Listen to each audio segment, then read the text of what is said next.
up, everybody? It's Josh Moore, and I am the owner of Alpha Evolution Fitness and Training here in Newark, Ohio.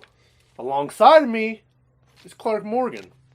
Clark is the video guy and runs the social media here for the gym. He's also an aspiring Major League umpire, so now you know us. Yeah. Most people don't know what I do for a living. He's a gigolo. That too, yeah. Typically, I'll tell people I'm a baseball umpire, and they'll say, "Okay, what's baseball umpire?" And then I have to go through the steps. Yeah. And explain. So what are the steps? Well, the steps usually go along this line. I say I'm a baseball umpire, and they say, "What's baseball umpire?" And I say, "I am empire a, or umpire?" They say empire. They think I say Pam? empire. Oh, pan. Pan.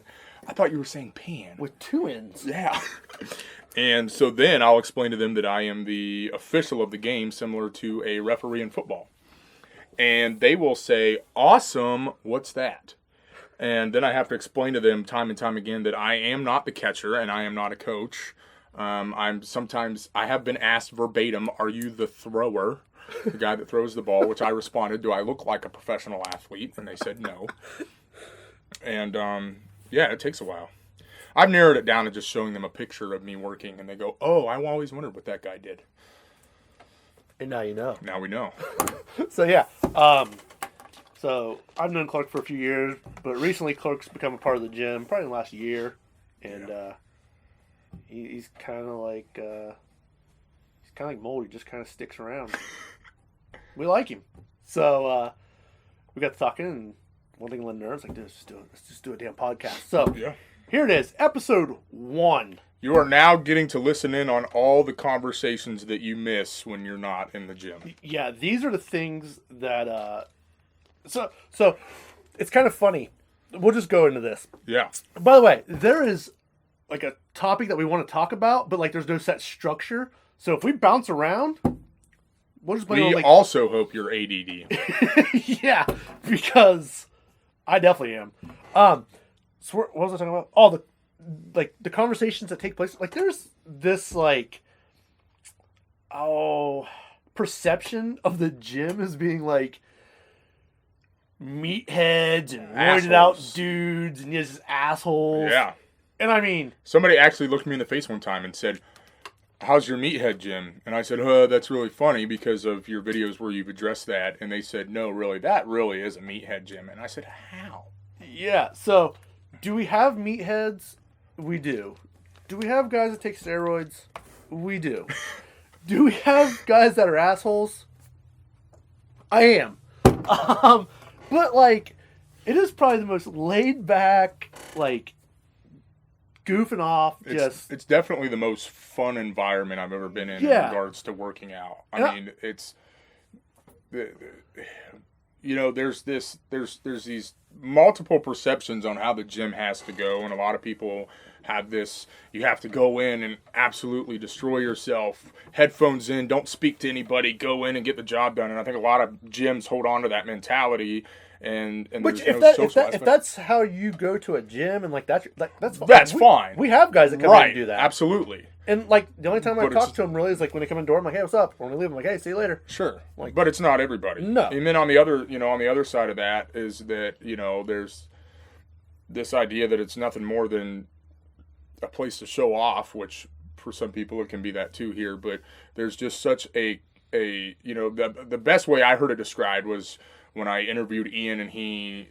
talked about it as like walking into a mom and pop shop where it's a community of people in here, and the majority of people that come here like each other, talk to each other. We come in, we goof around, we spend too much time in here sometimes just messing around and dicking off, and then but on top of that, we come in and get the work done, you know. And it's a mixture of both, and I think, to me personally, it's helped build fitness and weightlifting, and however you want to see it, as a hobby for me more than anything. This is my getting to go to the golf course. Yeah, it's not like I gotta go to the fucking gym. Right, this isn't cleaning my room.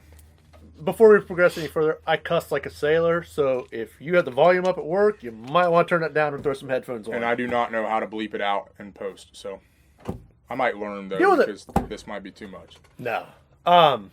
So yeah, I I've dealt with that for the last 5 years. Like people having this perception of what this place is, and it's like that is the furthest thing from the truth. Like I think honestly, you can get that any gym you go to. Sure. Like there's Planet Fitness has steroid users. Oops. I mean, it does. Every gym has it. Am I on steroids? No. I got liver disease and I'm fat as hell right now. If I was on steroids and looked like this, I'd be pissed. So yeah, like, the shit goes on in all places, but like, I always hear people, like, a lot of times it's like people's never even step foot in this gym. Like, that just drives me nuts. Like, I would not talk crap about someone. Like, I'm not going to talk shit about this restaurant if I've never ate their food. Right. Well, and I think the difference is won't. the openness or honesty of how this place is advertised, because we do show a lot of inside look type stuff, and we do have a lot of personalities that we show, and we don't just have, you know, pictures or, you know, the atypical random Googled image weightlifting picture with a you know, cut of music over it saying come to our gym. We're very, you know, we are here to, this place is entertaining and we give that entertaining out. But I also I don't market it as ass and tits. And I think a lot of gyms do that. And I think a lot of like fitness related things do that. Like there's an energy company, I'm not going to mention names, to drink. Yes, it that's is. all they do. And cool. Like, dudes, like, I'm a dude, I get it. But I market it as being like a hardcore, come and get your shit done? Yeah, because like that's the environment. Like, we have some of the best results in this town because of that environment. Like, we don't do anything special, like, at all. It's the environment. Like, that's how people lose weight here. It's how people get stronger here. That's why this place literally has survived. Like, 5 years. And off the beaten path, Easton and Newark, shit brown building. Should not have survived 5 years, but it has. It's survived. Like, I mean, I'm going to take some credit right now because, yeah, like, I steer the ship. But it's survived because the people within it have, like, just kept people coming and staying. Like, they haven't pushed anyone out. And, yeah, we've lost some people. And, I mean, that's just business. You're not going to please everybody, and you're not for everybody. But the perception of, like, this being a meathead, like, hopefully, like, that changes. Yeah. Like, throughout, like, this and, like, the other content we're going to start dropping for you guys. But, yeah, like, we do cuss. Yeah, we use chalk, and we yell, and we talk shit to each other. Like, that's... Fire back at me. Like, if you don't fire back at me, I'm mad. Like, don't just let me fire at you. Like, you have to give it back. So, it's kind of the first thing I want to talk on. It's just... Yeah, no, I mean, I get it. I mean, being outside in, after I started working out here last year, there was a lot of questions being asked and things that people were under the idea. You know, there was a lot of, you know, people didn't think we had heat. And we have heat. My gas bill tells me that we have heat. We do have heat, yeah. Now, so, there was a rumor that we didn't have heat.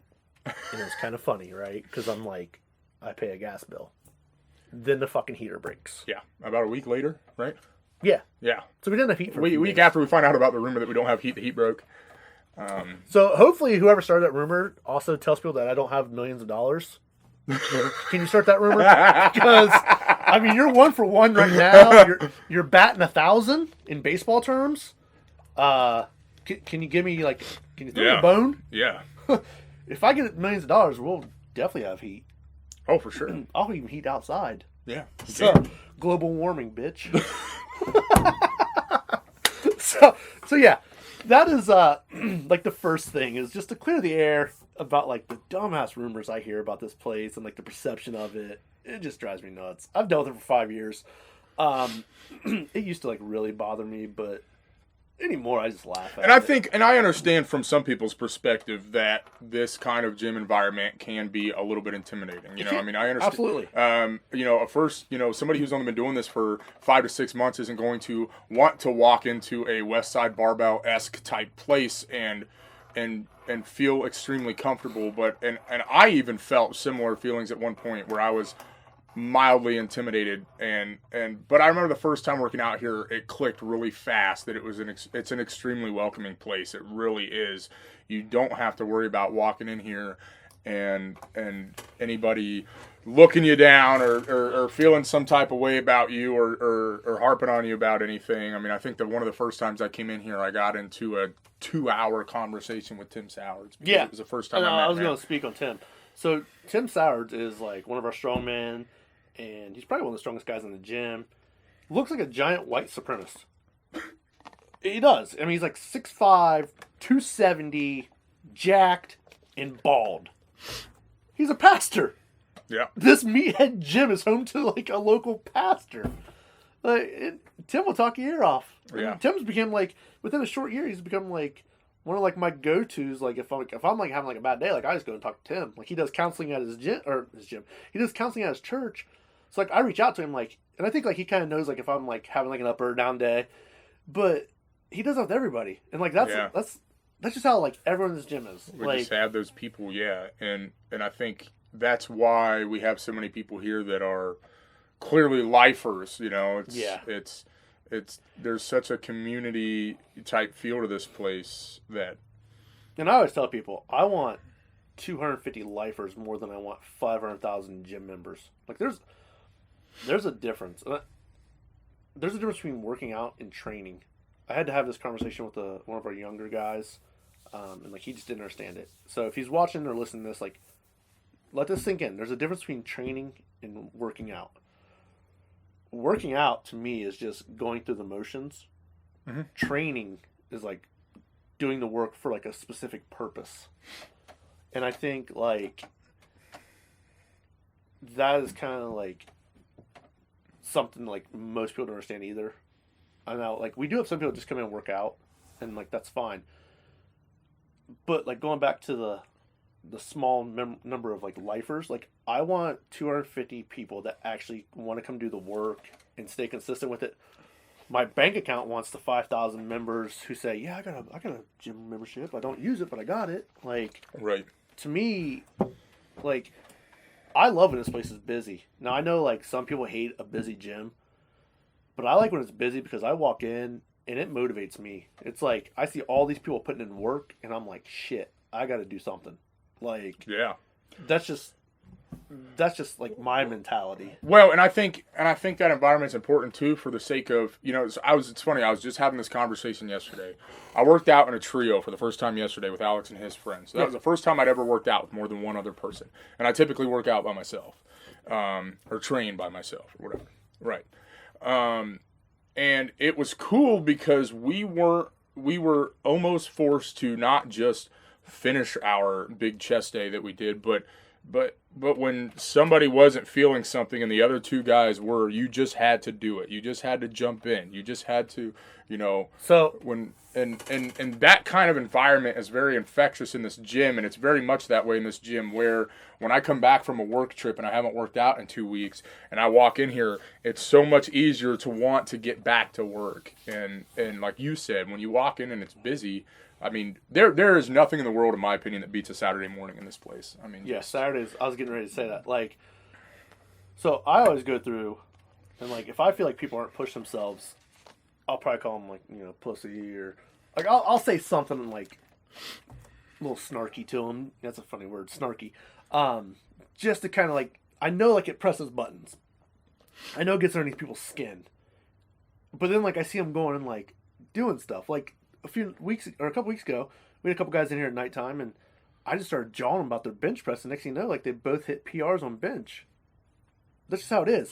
And for me personally, like we have Farron Parker. He comes in every now and then, and like when Farron comes in, and I train with him, like I have a shoulder issue right now. I don't know if it's like a torn rotator cuff, or I'm trying to like rehab it. But anyways, I lifted with him on Saturday. I had no intentions of going heavy by my standards, and I ended up hitting like 275 to a one board, and I was just like, had it not been with him, like I probably wouldn't have gotten that. So it's the environment in which like I was a part of a group. There was 4 or 5 of us bench pressing.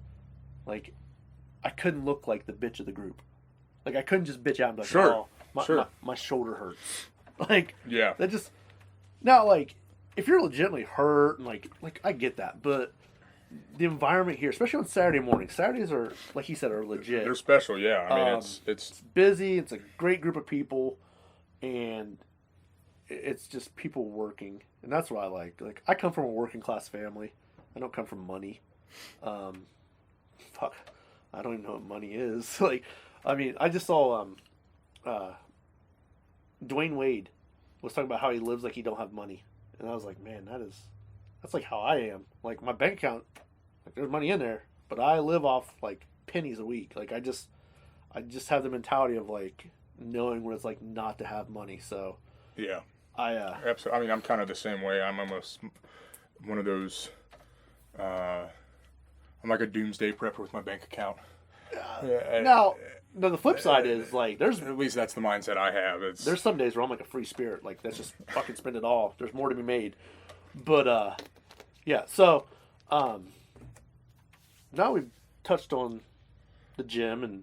I think I think it kind of directly ties into what we're going to talk about, just because we were going to bring up hard work today and what that means to some people and what that means to others and why it's a big deal to actually work hard. And I know, you brought up, Mamba mentality is trending right now. And what is that? And for me, not being a basketball fan, but knowing who Kobe Bryant is, my only perception of Kobe Bryant is somebody who had an abundance of natural talent. And some people are hard-pressed to think that when you're sitting back and watching somebody with talent, that they got where they got just because of talent. And being one of the greatest in the world is nothing more than, yes, you do have that talent. And yes, you can owe a lot to your talent. But until you're able to work hard on top of that talent, you're not going to get anywhere. You're not going to be the best. You're not going to reach your peak in whatever it is, be it work, the gym,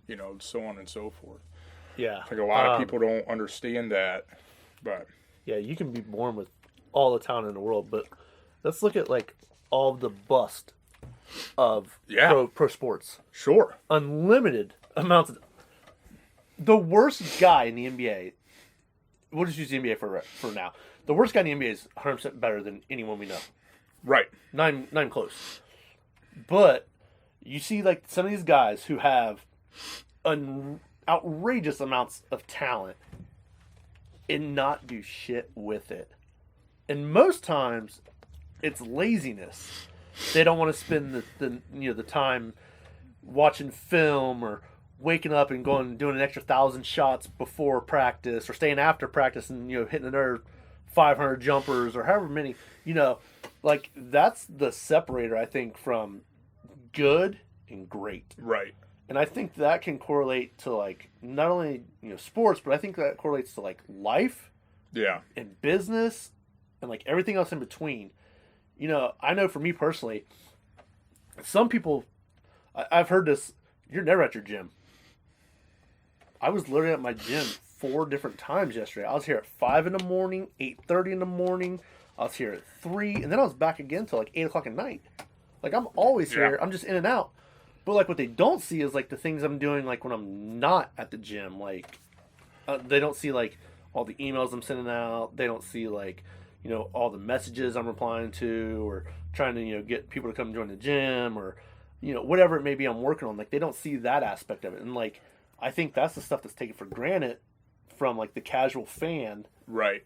But I think that is, like, the difference between good and great. I think, too, for a lot of people, perception is reality. And so you have these people that might, for example, see these professional sports players, while we're on that reference, who go out and ball every day, and you watch these guys on TV every night, and you see them on the court and on the field, and they don't televise practice. No. And so they don't televise. They don't televise practice, study time, film time, nutrition, right. Taking care of their bodies, hitting the gym. They were just talking about LeBron spending over $1 million a year on his training and nutrition and so on and so forth. Why do you think he's lasted in the game so long? 35 and just dropped 40 last night. Yeah, and not the greatest in the world. That's a nerd subject. But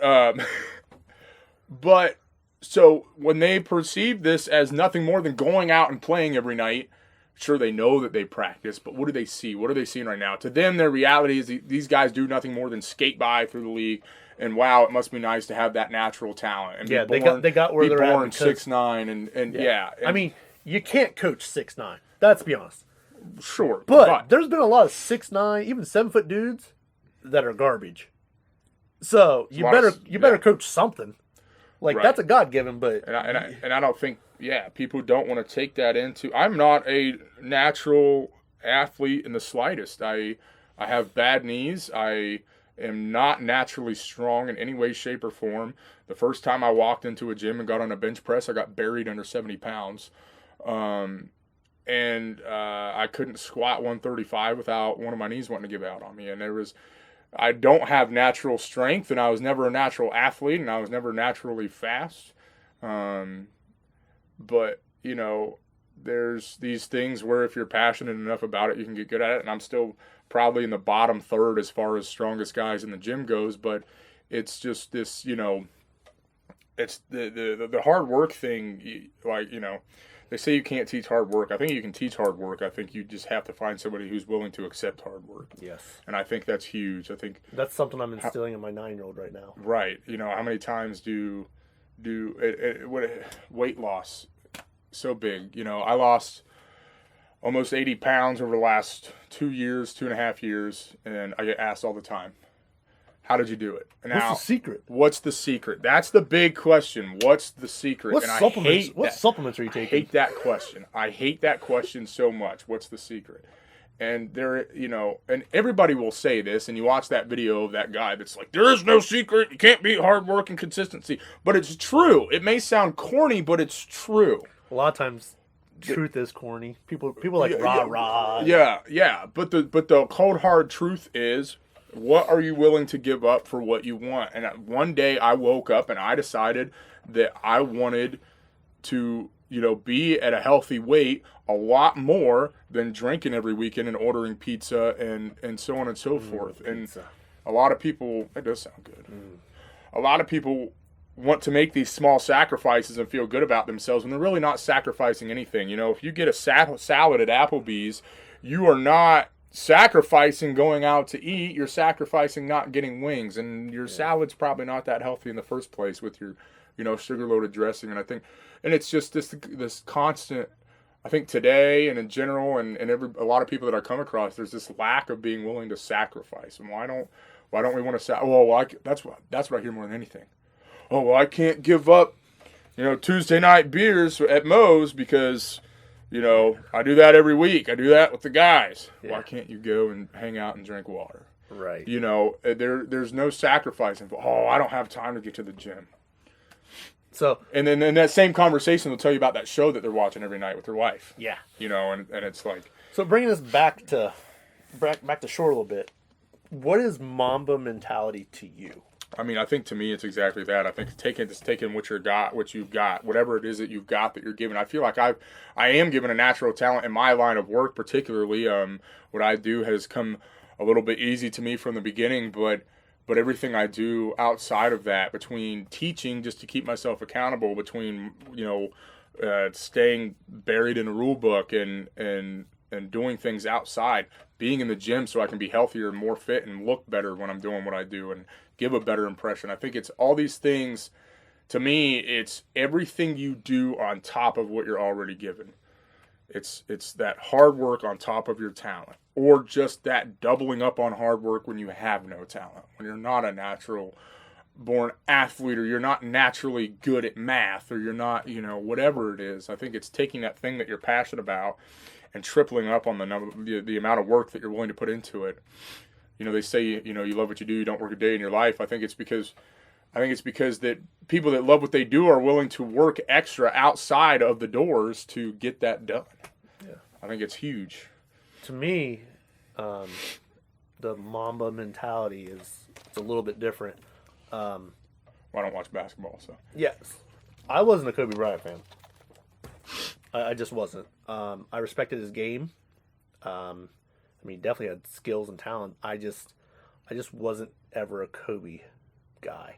I think partly because, I grew up, in the Jordan era, and then, I got to see Jordan retire, and, Kobe was next in line to take the throne, and it was kind of a weird point, I was, a teenager, and, I didn't, I wasn't really, real into basketball, and then, LeBron's coming around, so, I wasn't a Kobe fan. I also thought, he was a ball hog. There's just different reasons I didn't like Kobe. I didn't think people could play with it.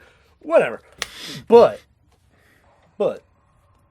if I was a GM, you're fucking right. I'm picking Kobe. Sure. That guy, he had a winner's mentality, and like to me, like my Mamba mentality, like we're gonna, my Mamba mentality. But mine is, if you're in my way, I'm gonna run fucking through you. Like if you stand in my way, I'm coming through you. I don't care if you're my grandma. Like I love my grandma to death, but look, grandma, if it's between me and winning, you're getting trucked.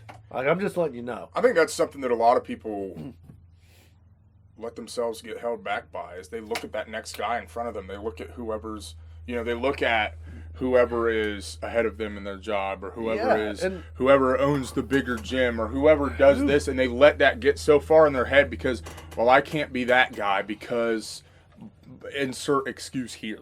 You think Kobe thought, I can't be Jordan? No, Kobe was like wanting to take Jordan out. Yeah. He was wanting to put his nuts on his forehead. Like, if you're standing between Kobe and the rim, he's going to dunk on you. And that's just, that's my mentality. And to some people, like, it rubs them wrong. Like, I know it rubs them wrong. Like, I know I rub people wrong. And, I don't care, though. Like, if it's business or anything I'm doing in life, like, I'm going 100 miles an hour.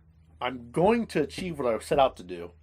And if you're in the way, sucks to be you. Like, that's just, I will not quit. Like, there's probably been times, like, I probably should have quit whatever it was I was doing, and I'm too stupid to do it. Like, I just won't quit. But, like, talking about my 9-year-old earlier, like, I'm trying to instill in him, like, he's a wrestler, and he's a pretty good wrestler when he wants to be. But, like, this year, bottom of the age bracket, he's just, some of the kids are a little stronger than he is. And he didn't reach state tournament, which was like one of his goals. And I just explained to him, I was like, you got to work harder, man. Like, there's kids out there, 9, 10 years old, who are wrestling year round, 5 days a week, which I'm not going to those extremes. Like, he does play other sports.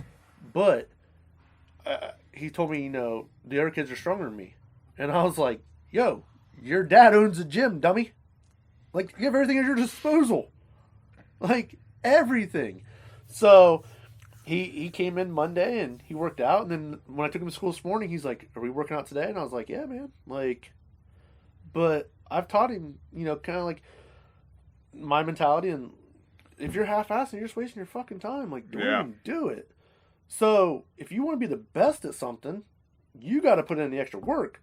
So, if you want to be the best wrestler you can be at 9 years old, you got to put in the fucking work. You got to go to the extra practices, do the weightlifting, watch, film on YouTube of different wrestlers instead of watching gamers, which that's what kids do, whatever. But, like, even at a young age, like, I'm trying to instill that in him because at some point, like, I'm not going to be around and he's just going to be left with, like, whatever I instill in him.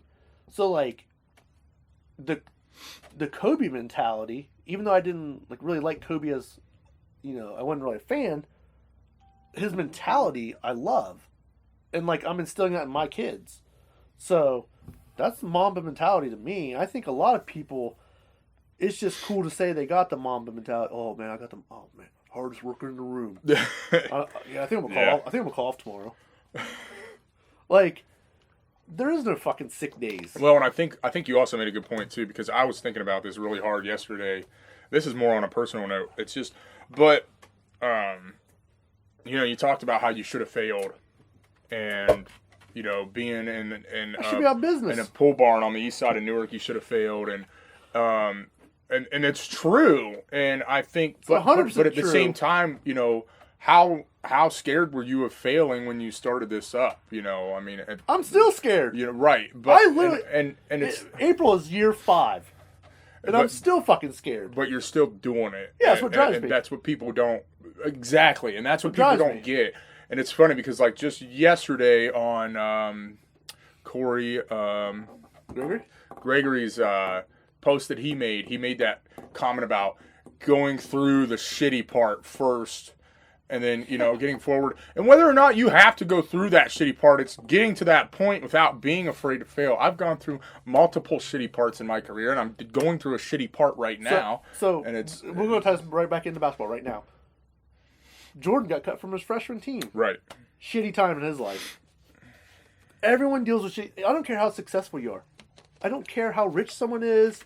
Like, none of that shit means anything to me because everyone deals with shit. It's just how do you deal with the shit?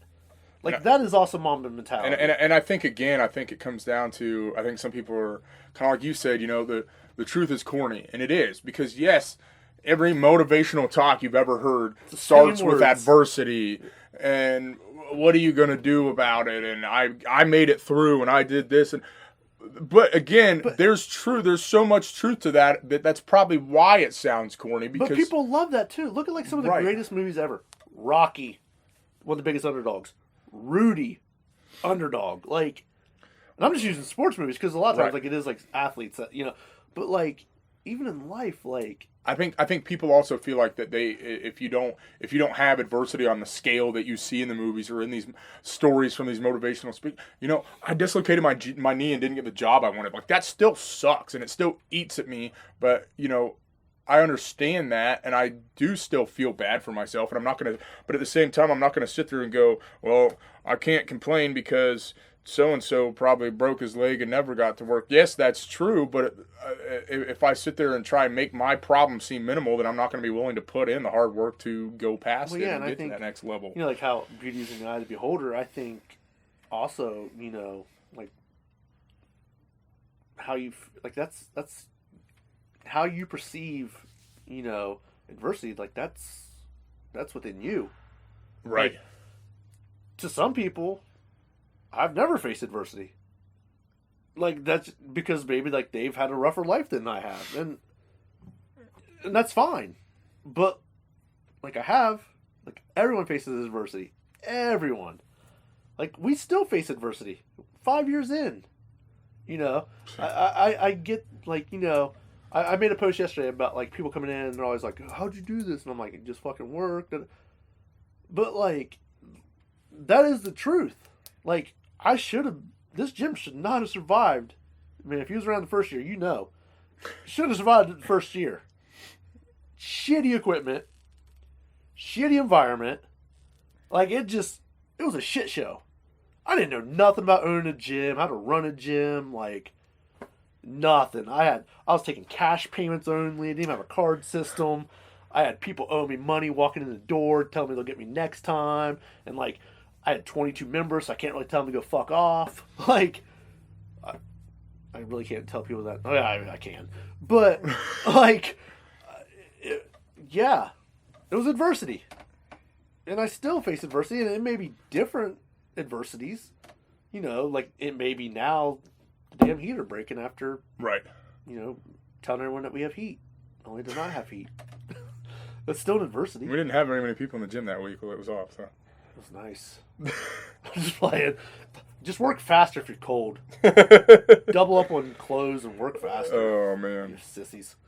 So, yeah, but I mean, going back to the Mamba mentality, like, that is just, to me, Mamba mentality is having adversities, overcoming those adversities, and just working your ass off and not letting a single thing stop you from whatever it is you want to accomplish. And I mean, that's just... Yeah, no, 100%. That's how it should be with anything in life. And that's not even just business. Like, you're going to hear a lot of business stuff because, like, I love business. Like, I do. I love the business side more than I think I like working out. And I love lifting weights. I just think I like the challenge of business. Like, to me, it's a game. And I love it. So, yeah, that's... Life's a game. Well, yeah. It's a short one, too. Yeah. But the only shitty part is, like, you know the outcome of that game. Spoiler alert. Well, unless... You're going to die. Well, unless you stick around long enough for science to, you know, figure some things out. Yeah, but, man, I've been with my wife long enough. I don't want that. Don't put that, you know, that voodoo magic on me. Don't wish that on me. So, anything else? No, I think we're good. Not bad for a first one. Yeah, hopefully it doesn't sound like shit. If you're still listening, drop a comment below, subscribe to the YouTube, and hopefully you guys tune in next time, because where are we going to do this? Like every Wednesday? I don't care. We'll film it every Wednesday, and we'll probably drop it whenever he gets it edited. Yeah, so edited. give me 75 business months.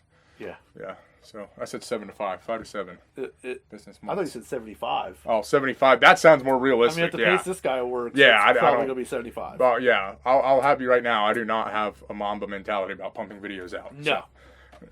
Ask me how I know. So, yeah, but anything else? Nope. We're good. All right. We're out. Cool. See ya.